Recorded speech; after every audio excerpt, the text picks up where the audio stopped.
sujet de curiosité dans Ensemble c'est mieux. Les ovnis, les extraterrestres, il va en être question tout de suite avec un spécialiste, Pascal Fechner.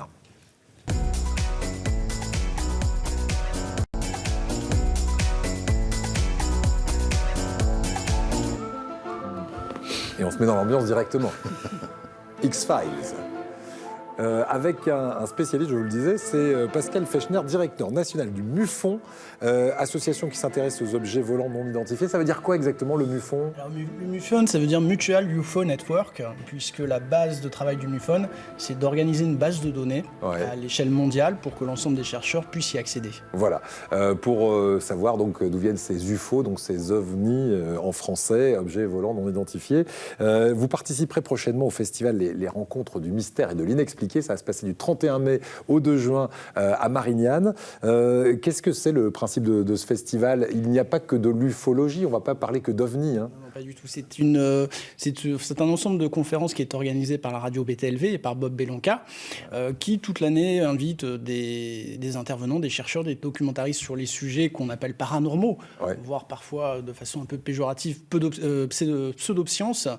Et c'est vrai que Bob Belanca fait le cadeau aux auditeurs et au grand public une fois par an pour pouvoir rencontrer les conférenciers, écouter leurs conférences en live et pouvoir leur poser des questions. Voilà, donc on va rencontrer des scientifiques, mais aussi des médiums. Alors je le dis pour ceux qui s'intéressent, on aura une vraie médium sur ce plateau tout à l'heure.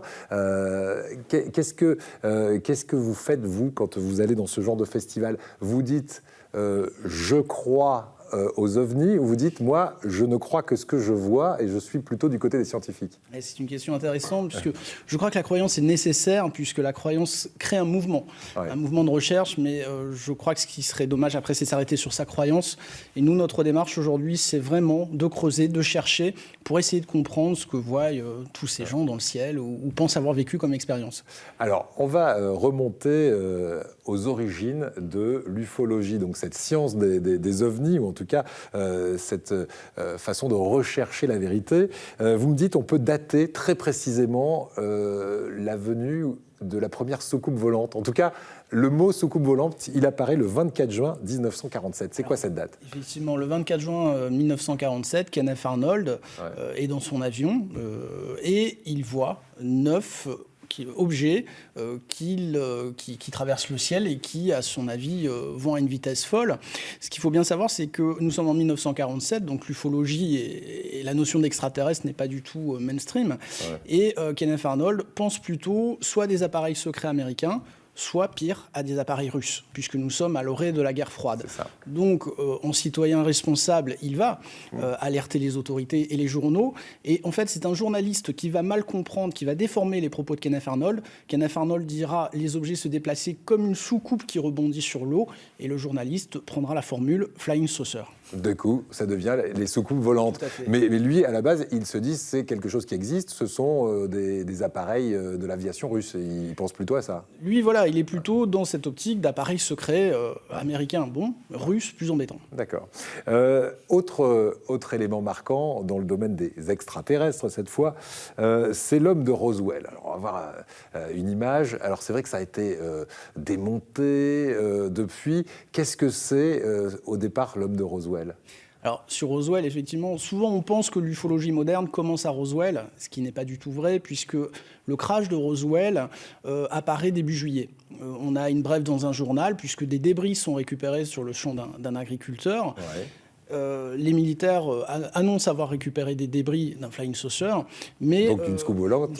Une soucoupe volante, mais qui à l'époque ne veut pas dire vaisseau extraterrestre, hein, puisque nous sommes en 1947. C'est simplement un objet qu'on n'a pas identifié. Dans la demi-journée, les militaires reviendront sur leur dire en disant ce sont des débris de ballons météo. Donc Roswell en 1947, c'est presque un non-événement. Ce n'est qu'en début 1980 que l'affaire va ressortir. Elle va être portée par un ufologue célèbre qui s'appelle Stanton Friedman, qui nous a quittés le 13 mai à 84 ans. Et c'est là où Roswell va commencer vraiment à prendre son ampleur. Donc on a une trentaine d'années pendant laquelle la recherche est active, mais où Roswell n'existe pas pour les ufologues. D'accord. Au final, aujourd'hui, en 2019, qu'est-ce qu'on peut en dire? C'était une supercherie? C'est très difficile, puisque il y a 30 ans qui se sont passés entre l'événement et les premiers témoignages qui sont réellement sortis. 30 ans, c'est énorme. Vous imaginez pour une enquête de police. Et l'ufologie est quand même souvent une enquête de police. Donc le crash est avéré, mais qu'est-ce qui s'est réellement crashé? Là, c'est plus compliqué. Ouais. Plus compliqué. Parce qu'on a des débris quand même. On a des, oui. L'armée américaine s'est prononcée en disant qu'il s'agissait en fait d'un ballon météo spécifique, Mogul. Bon, voilà, c'est assez difficile d'y voir clair, effectivement. Bon, voilà pourquoi ça s'appelle l'inexpliqué aussi, ce festival. Vous êtes à la recherche, vous m'avez dit, de la vérité, vous cherchez à comprendre certains phénomènes inexpliqués. Exemple, ici dans notre région, sur le plateau de Valensole, avec la découverte d'un certain Maurice Mas. Regardez, document d'archives, et puis on en reparle juste après. Valensole est en émoi depuis 48 heures avec l'apparition d'une soucoupe volante. Je me trouve au Café des Sports de ce charmant petit village. Il fait très chaud, les joueurs de belote s'en donnent à cœur joie. Dites-moi, messieurs, le principal témoin de l'affaire, M. Mas, est parti en vacances.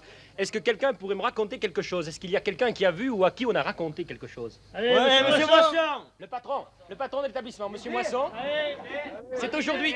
M. Masson est aujourd'hui la vedette du village.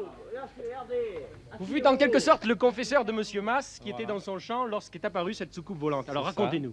Ça, la matinée, Maurice Mas est venu, c'était un ami.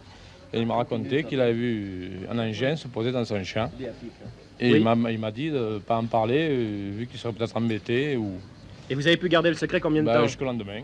Et le lendemain Voilà, et c'est vrai que le sujet a été gardé très secret très longtemps. Vous avez à peine 24 heures, et il en a parlé à ce monsieur qui ne devait rien dire. Le lendemain, tout le village était au courant. On se demande comment le village a été au courant. Alors, juste une chose, vous avez enquêté vous-même là-dessus sur Valensole. Vous avez des éléments à nous apporter. Alors, il faut savoir que notre siège social, le siège social du MUFON en France, c'est à Valensole, puisque la symbolique était belle. Dans les Alpes-de-Provence, En plus, c'est un village qui est magnifique. Alors, ce qui est étonnant en regardant ces images, on voit que le village n'a pas tellement changé, en fait. Donc, c'est toujours très agréable. Tout n'a pas été dit apparemment sur Valensole. Maurice Mas aurait livré certaines confessions qui ne sont pas encore sorties. Alors là, on est dans le subjectif, bien sûr, mais... Qu'est-ce qu'il aurait vu exactement ?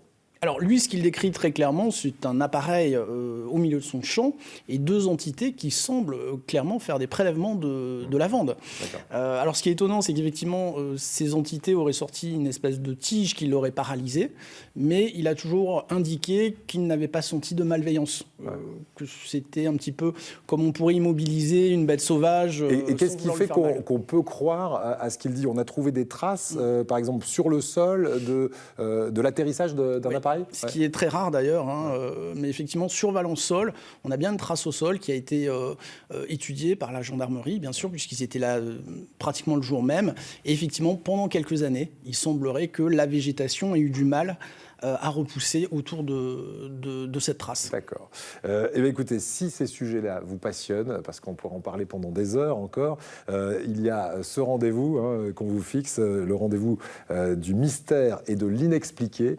Ça se passe à partir de ce vendredi 31 mai jusqu'au 2 juin, espace Saint-Exupéry à Marignane.